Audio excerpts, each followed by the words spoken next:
नलेखिकन हामीलाई यो प्रुभ गर्नुपर्ने छ tan theta plus 2 tan 2 theta plus cot 4 theta equals to cot theta prove गर्नुपर्ने छ हामीले सोच्न सिक्नु पर्यो निकाल्नु पर्ने के छ cot थीटा छ यतातिर tan 2 थीटा cot 2 थीटा दिएको छ cot 4 theta sorry right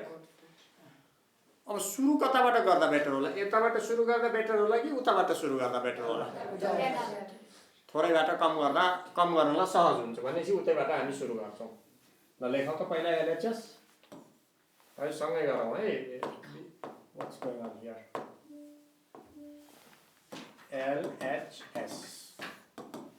LHS मा के छ tan theta plus 2 tan 2 theta plus 4 cot 4 theta 4 cot 4 theta cot theta यता निकाल्नलाई के गर्नु पर्छ कि 1/tan थीटा आउनु पर्यो कि त 1/tan थीटा आउनु पर्यो कि cos theta upon sin theta आउनु पर्यो that is what we can think right cos theta upon sin theta आयो भने हुन्छ यसलाई पनि कुनै हिसाबमा sin र cos को लैजाने हो भने त sin र cos we are much more familiar with sin and cos cot मा भन्दा हामीले सधैँभरि cot tan मा भन्दा जहिले पनि केमा गरिन्छ धेरै जसो sin मा sin cos गरिन्छ why because we do a lot with sin we deal with sin and cos a lot भने चाहिँ हामीलाई फेमिलियरिटी छ sin र cos त्यही भएर लैजाउँ त नि ल this is writing this there is a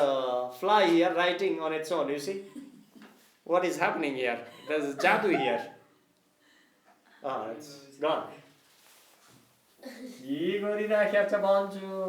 भनेपछि sin theta divided by cos theta plus 2 sin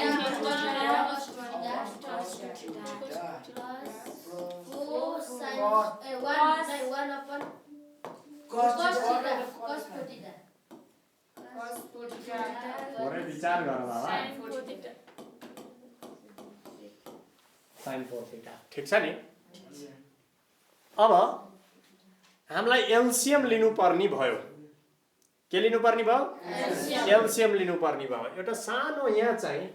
sin 4 theta र cos 2 थीटा मा सिमिलरिटी कस्तो छ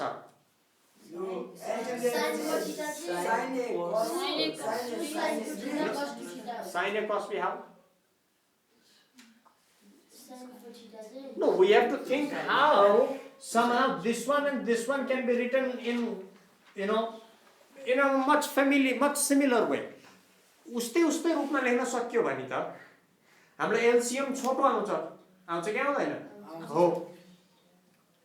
एडिसन तिर नजानी एडिसन तिर जाना साथ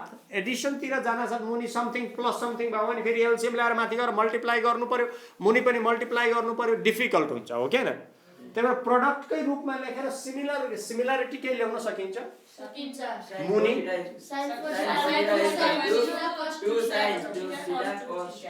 राइट अब्जर्भ गर्ने हो भने यहाँ के छ त बाबा के हुन्छ sin 4 थीटा भनेको त sin 2 into 2 थीटा हैन sin 2a भनेको के हो sin 2a यसलाई ए मान्ने भने 2 sin a cos 2 theta into sin 2 theta LCM त एकदमै मिठो एलसीएम आउने भयो नि right there is no problem मिठो भनेपछि this is sweet sweetie so sin theta divided by cos theta I'm not going to take LCM with this one because this is creating a little bit of a challenge at the moment so I'll leave it like this one and this one they have some similarity denominator ma similarity आयो के त्यहाँ हो के न त्यही भएर गर्ने के त 2 sin 2 theta divided by cos 2 theta plus 4 cos 4 theta divided by 2 sin 2 theta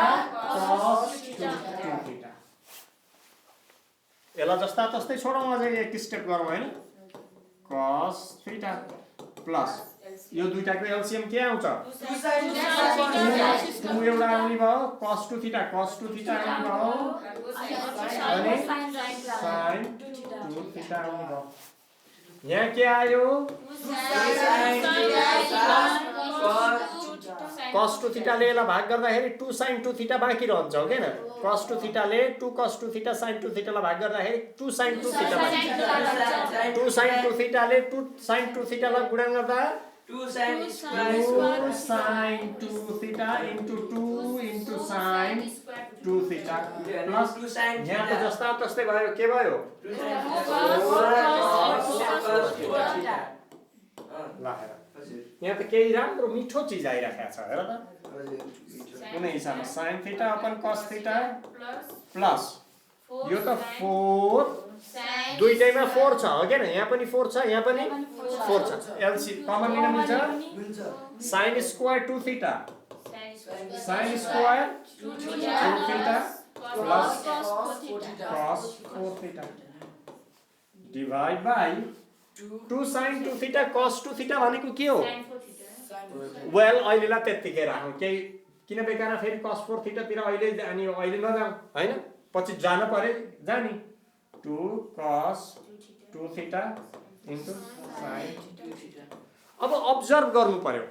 माथि यहाँ केही हुन सक्छ त cos 4 थीटा लाई चेन्ज गर्ने यहाँ केही हुन सक्छ त cos 4 theta lie 1 cos 4 theta को र sin 2 थीटा को त सम्बन्ध छ cos 4 थीटा को र sin 2 थीटा को त सम्बन्ध छ के सम्बन्ध छ ल हेर सोच्ने कुरा त्यो छ सम्बन्ध देख्नु पर्यो cos 2a के cos 2 थीटा भनेको त के हो 1 - 2 sin square theta cos 4 हुन्थ्यो भने के हुन्छ त बाबा cos 2 into 2 1 - sin square 2 theta हो भनेपछि त cos 4 थीटा को ठाउँमा के राख्न सकिँदो रहेछ 1 - sin square 2 theta त्यो सम्बन्ध देख्न पर्ने धेरै जरुरी रहेछ के रहन्छ हजुर भनेपछि अब ल राखौं त राखौं sin theta cos theta plus 4 sin square 2 theta lie जस्ता तस्तै राख्नु त अहिलेलाई राख्यो प्लस यसलाई sin square 2 theta lie change गरे नि भयो हैन cos 4 थीटा लाई राखेर sin स्क्वायर लाई चेन्ज गरे पनि हुन्छ cos 4 लाई चेन्ज गरे पनि हुन्छ आखिर कुरो एउटै हुन्छ 4 sin स्क्वायर 2 थीटा सरी अनि cos 4 थीटा भनेको 2 theta सरी divide by 2 cos 2 theta into 2 theta ठीक छ yes ल अब अलिकति यतातिर जाउँ अब यहाँबाट के हुन्छ त sin theta divide by cos theta plus 4 यो मुनि र यहाँ काट्न मिल्छ किन मिल्छ दुईले पुरैलाई मल्टिप्लाई गरेको छ एज अ प्रोडक्ट यहाँ 2 पनि सबैको बाहिर छ त्यही भएर 2 हामीले काट्न मिल्छ सबैले सबैलाई गरेछ भने मुनि पनि त्यही गरेछ माथि पनि त्यही छ भने के गर्नु यो र योबाट घटाउन सकिन्छ कि सकिदैन के आयो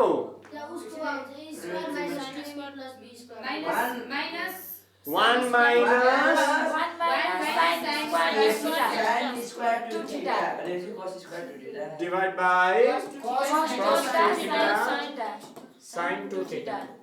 a square minus b square को फर्मुलामा लैजान भन्दा त्यो पनि लैजान सकिन्छ पुरो एउटै हुन्छ यहाँ त कि सक्यो कसरी सकिन्छ बाबा a square minus 2a b plus b square गर्दा पनि तर यहाँ त 1 minus सिधै जान्छ 1 minus sin square 2 theta भनेको के हो cos square 2 theta sin square theta plus cos square theta equals to 1 यहाँ एंगल 2 theta भनेपछि के फर्मुला युज गर्ने भयो त यहाँ sin square 2 theta plus cos square 2 theta equals to 1 हो हैन 2 theta कुरो एउटै हो हो कि हैन 2 थीटा 2 एंगल हो भनेपछि 1 - sin स्क्वायर 2 थीटा के हुने भयो त cos स्क्वायर 2 थीटा हुने भयो भनेपछि sin theta divide by cos theta simple भइराखेको छ कि छैन मेन कुरा त्यो अब्जर्भ गर्ने हो सिम्पल भइराखेको 2 into cos square 2 theta divide by cos 2 theta sin 2 theta एउटा गयो किनभने यहाँ पनि यो प्रोडक्टको रूपमा छ यहाँ पनि यो प्रोडक्टको रूपमा छ एडिसनको रूपमा छैन त्यो कुरा ध्यान दिनुपर्छ धेरै मिस्टेक गरिरहन्छ तिमीहरूले sin theta divide by cos theta plus 2 cos 2 theta divide by फेरि अब यहाँ cos theta छ यहाँ sin 2 theta छ फेरि एलसीएम त लिनु पर्यो नि त के गर्ने 2 sin theta cos theta 2 sin theta cos theta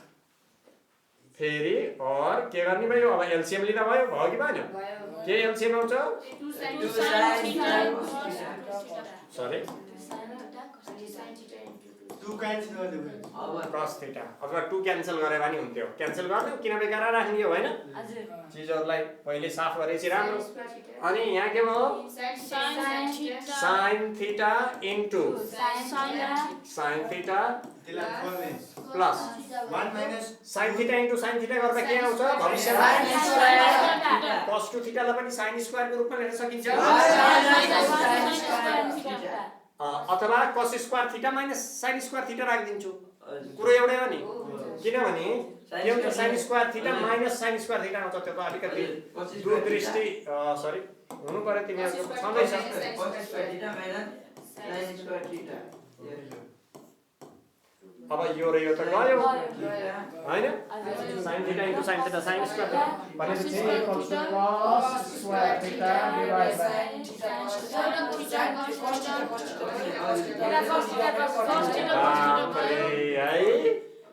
cos theta divided by equals to cot 2 theta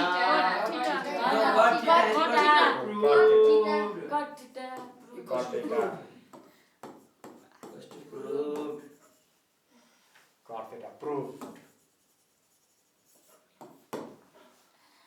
ल सजिलो छ हो कि हैन आइडिया या मेन आइडिया अब मेन आइडिया तिर त जानै पर्छ हामीले कहिले पनि कुनै प्रब्लम सल्भ गरिन्छ र आन्सर मिलाएर मात्र जानै भएन मेन यहाँ प्रब्लम के हो त मेन यसको आइडिया के छ यो प्रब्लममा सल्भ गर्नको लागि मेन देख्नु पर्ने चीज के छ cos 4 थीटा भनेको 1 minus 2 sin square 2 theta हो यो कुरा मेन कुरा जान्नु पर्यो अनि त्यसपछि यहाँ यो जान्नु पर्यो अरु खास केही पनि छैन छ त छैन कुरो कानी दैट्स यो रिलेसन मेन रिलेसन हो यहाँ अनि sin square 2 theta plus cos square 2 theta पनि 1 हो मान्छेले केवल के गोक्छ त भन्दाखेरि विद्यार्थी ओइ sin स्क्वायर आयो भने मात्रै चाहिँ मैले 1 माइनस cos स्क्वायर एंगल त जे भए पनि हुन्छ बराबर हुनु पर्यो angle sin square t square plus cos square t square आए पनि 1 हो एंगल एउटै भएपछि त्यो कुरा हुन्छ है त अलराइट गुड